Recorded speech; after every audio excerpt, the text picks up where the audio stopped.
Welcome to the Algo Trading Strategies channel. In today's video, we are going to explore a strategy that is based on the Bollinger Bands. So yesterday I explored a strategy that was based on an entry on the lower band, the blue one here at the bottom, and then an exit at the middle line, so the orange line, the simple moving average in the middle of the Bollinger Bands. But it was not fruitful, it was not successful. So I explored another one that is simply based on a breakout strategy and a breakout approach, where I long when the price closes above the upper band and when it closes below the middle line. So now you know the strategy's logic. If you don't know already, the goal of this channel is to find the best strategies that are based on technical indicators usually, but there are many types, of course, of technical indicators. The moving averages, of course, the Bollinger Bands that we are studying today. Of course, they are not always lagging indicators. There are ones that follow the price more closely with less historical data needed. So I study and gather the best strategies like this, and then I trade live a portfolio that is composed of these strategies. And of course, I study the correlation between the strategies so that I have a well-rounded portfolio of as much as possible uncorrelated strategies. Like this, when one is down, some other strategy is probably up. And at the end, I get an account that is growing very steadily. And that's the ultimate goal, of course. So again, in today's strategy that is long only, the logic is the following. Here in the Bitcoin chart on the daily time frame, I enter when we have a breakout, which means that I wait for the candlestick to close above the upper line, the upper band, which is the blue one on top here of the band. For example, it would be here for the last breakout here, this big green candlestick on November 6th, 2024. We would have entered along at about $75,000 per Bitcoin here. And then we would have closed the long when we have a candlestick that closes below the middle line. So the orange one here, the simple moving average, that is fact is based on the last n historical candlesticks. So the n, this variable is usually 20. So this is the default parameter for the Bollinger Band. So it defines the simple moving average that's in the middle of the band. We would have closed about, I believe, here on this red candlestick at about $96,000. So a trade of around 34 days. So I recommend that you use the spot market for that and to avoid the futures market where you would have to pay the funding fees. And especially in times like that, they are very high when the Bitcoin is growing very quickly like that.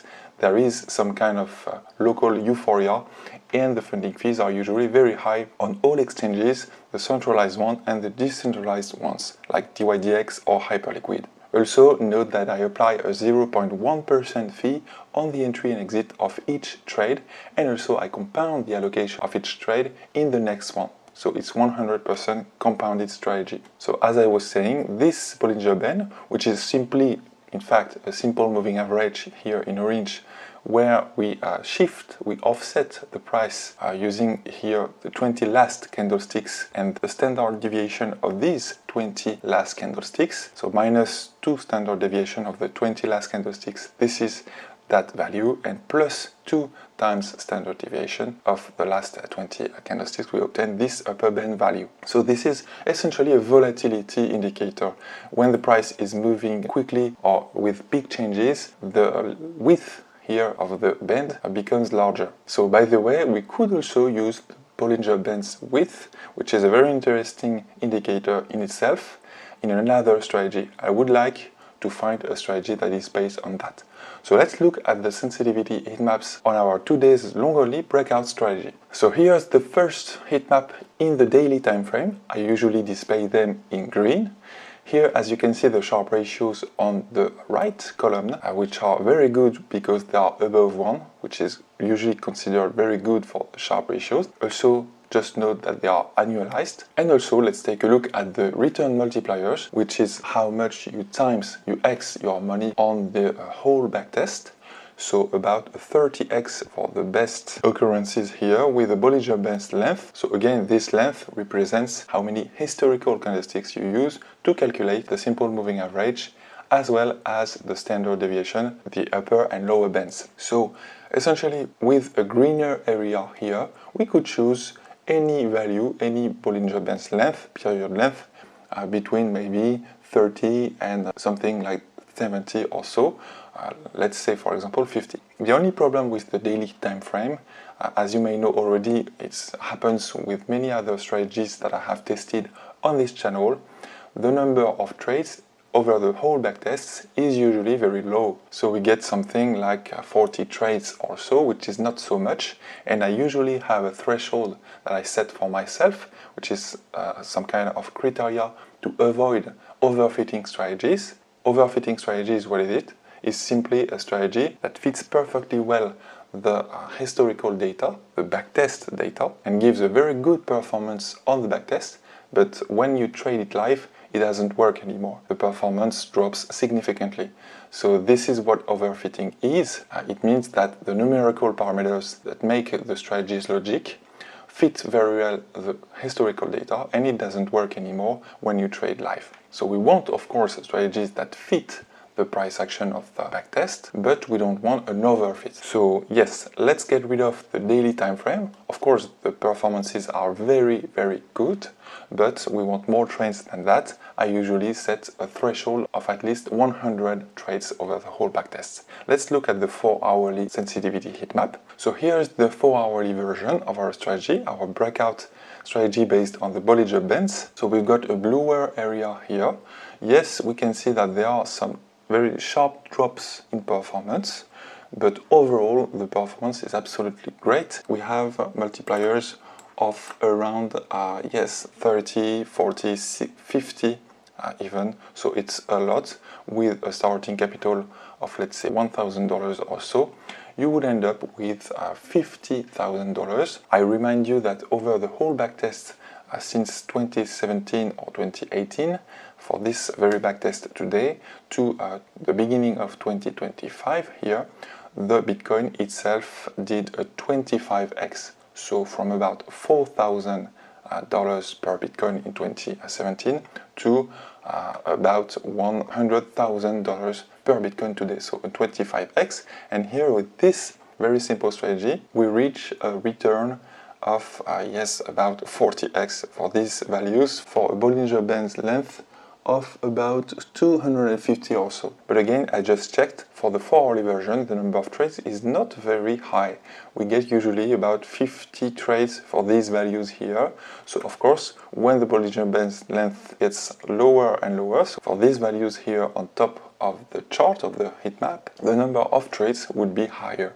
But as you can see, the performance drops significantly, but is still very good. If I zoom in, you can see that the return multiplier would be about, between 15, 9, 8, and the Sharpe ratios still is above 1 usually. So not too bad, even though, yes, there is a sharp drop here between 15 and 9, and I don't like that very much. I usually prefer to select a value, so a Bollinger Bands length here, that would be centered in a bluer area without too much of drops, of performance drops. So let's take a look at the 2-hourly version. The 2-hourly, in rows here, we have a rosier area, which is here with a length of around 100. So very good performances as well, with about, let's say, we've got performances of around 16x and Sharpe ratios around 1.3, which is very good.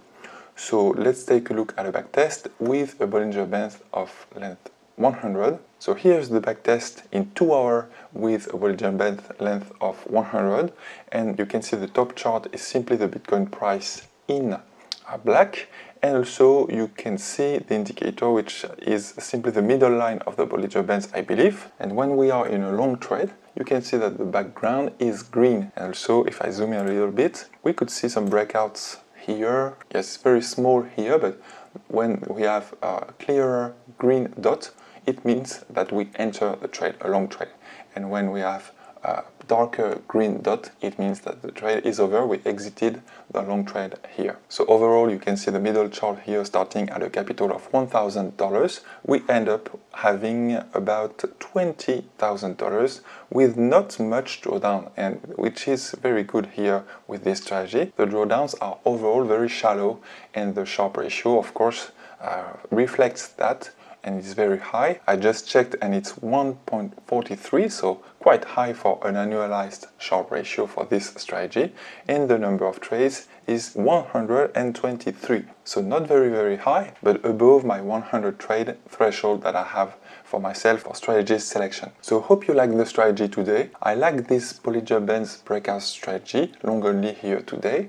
I also want in the futures and also in the premium member area, I'd like to explore a strategy that is based also on the Bollinger Bands width. So when it's contracting and when it's expanding, so essentially when there's a tightening range and also an explosion of the price in either direction. So I'd like to explore a strategy based on that. So overall, I hope you had some good value on this video. You now have a breakout strategy that is based on this famous technical indicator, the Bollinger Bands. So if you like the video, please hit the like button.